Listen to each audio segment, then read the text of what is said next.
شكرا للزميل جواد بدة وللزميل عصام الشوالي. السنغال بطلة لهذه النسخة من كأس أفريقيا المغرب 2025 بفضل هدف باب كي أحد أبرز لاعبي هذه البطولة مع منتخبي السنغال. حظ أوفر لمنتخب المغرب مستضيف البطولة الذي لعب بشكل رائع ومميز أيضا في هذه البطولة المميزة على مستوى الاستضافة، على مستوى الملاعب، على مستوى التنظيم. لكن منتخب السنغال كانت له كلمة الحسم في هذا اللقاء. منتخب السنغال يفوز بكأس أفريقيا للمرة الثانية في تاريخه بعد الانتصار في تلك النسخة أمام المنتخب المصري، وفي هذه النسخة في الأشواط الإضافية أمام منتخب المغرب. باب كي أحد أبرز لاعبي منتخب السنغال كان الحاسم في هذا اللقاء، وكانت له الكلمة الأبرز في تسجيل هدف الانتصار. باب تياو أيضا المدرب الذي لعب بشكل رائع وممتاز برفقة لاعبي منتخب السنغال. حظ أوفر كابتن جمال. السنغال تنتصر في هذا اللقاء، هي البطل المرة الثانية. هنيئا للمنتخب السنغالي، استحق الفوز لأنه احترم قانون كرة القدم، عمل بشكل جيد وصبر، ولما يعني ما تعاملناش الطريقة اللي كان لازم نتعاملوا معها مع ضربة جزاء، لأن التوقيت اللي جاتنا فيه ضربة جزاء كان توقيت مثالي. أي واحد يتمنى جيه هدف في هذاك التوقيت، لأنه قبل دقيقتين من نهاية المباراة جاتنا ضربة جزاء. ما تعاملناش معها بالشكل المطلوب في ظل ثقل وحمل النهائي. التعامل معها ما كانش بهذه الطريقة. هل توقف المباراة ساعد في إضاعة ركلة الجزاء كابتن؟ هذو أشياء ممكن يوقعوا، بس لازم نكونوا نعرفوا كيفاش نتعاملوا معها. تنظن بأنه طريقة تنفيذ ضربة جزاء لم يتعامل معها بشكل أفضل. ما كانتش طريقة مثالية، وبالتالي عاقبتنا كرة القدم، لأنه كرة القدم لم تحترمهاش تدير عليك الوجه ساعة.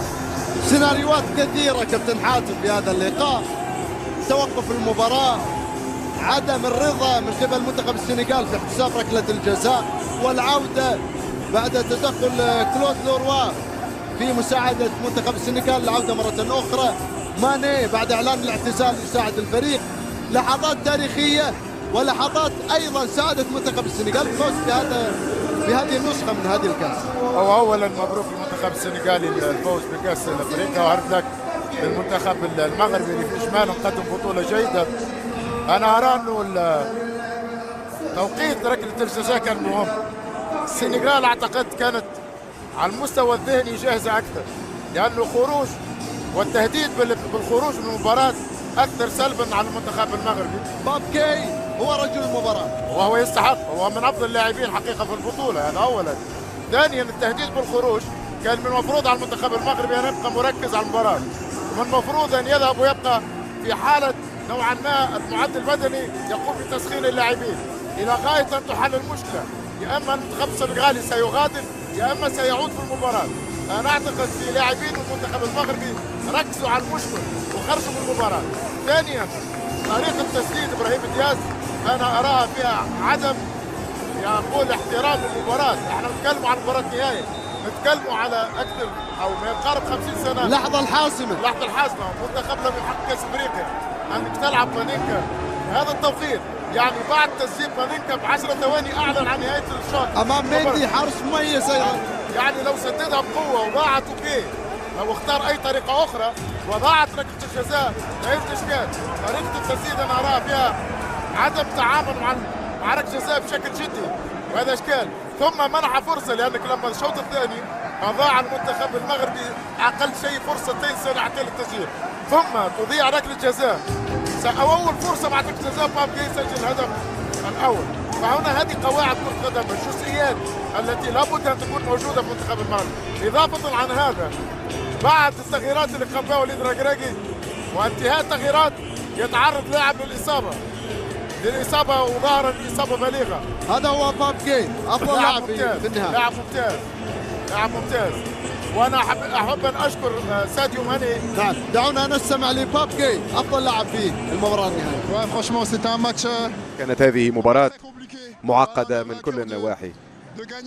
نحن أردنا فعلا أن نحقق الفوز هنا. هذا بلد جميل جدا بكل صراحة، لديهم جماهير رائعة واستثنائية، ولكن نحن كنا نعرف أنها ستكون مباراة معقدة وصعبة. قدمنا كل شيء، واليوم كما ترون السنغال هو بطل أفريقيا ونحن سعيدون جدا. شكرا.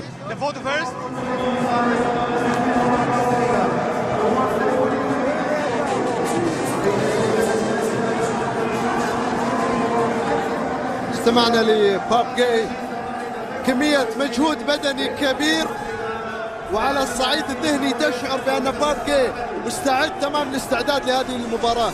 دليل على ذلك الانطلاق بالكرة ثم التسديد بطريقة رائعة والتسجيل أمام أحد أبرز لاعبي هذه البطولة بونو. إذا رجعت اللقطة تاع تسجيل الهدف، باب جاي راح بالكرة وراحت منه الكرة ثم ارتطمت بلاعب وجات امامه وكان مهيئ لها وسجلها. يعني الحظ لعب دور كبير ايضا بطبيعه الحال، يعني قوانين كره القدم، يعني كره القدم لما ما تحترمهاش ما تحترمكش. اظن انه الشيء الوحيد بالنسبه لي اليوم هو يعني هذا الجمهور ما كانش يستحق هذه طريقه الخروج. يعني الجمهور اليوم كان رائع بجميع المواصفات، كان يستحق الافضل. اللاعبين اظن انه قدموا مباراه كبيره، ولكن استثناء في المباراه كلها هي تنفيذ ضربه جزاء اللي ما كانش بالطريقه المثلى. هدف باب جاي سيناريو مكرر لاهداف باب جاي من خلال هذه البطوله ايضا كابتن. بطبيعه الحال لاعب مميز، لاعب رمز، اللاعب الافريقي اللي يبحث على التطور وتقديم الافضل. الجماهير المغربيه تتعاني لانه 50 سنه وحنا ننتظروا.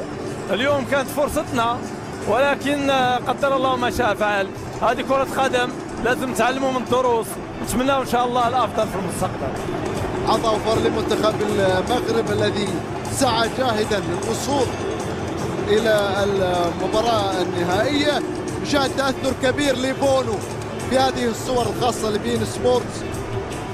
كان حاسم مع منتخب المغرب تصدي العديد من الكرات الخطره على مرمى منتخب المغرب. هو اكيد في مباراه اليوم بونو كان حاسم، لو لم يكن بونو في المرمى يمكن لو المنتخب فقط قبل الاهداف، معناها تصدى لاهداف كانت محققه. وبونو من الحراس المميزين حقيقه اللي قادرا ان يضع دائما فريقه في المباراه. لكن حقيقه العشر دقائق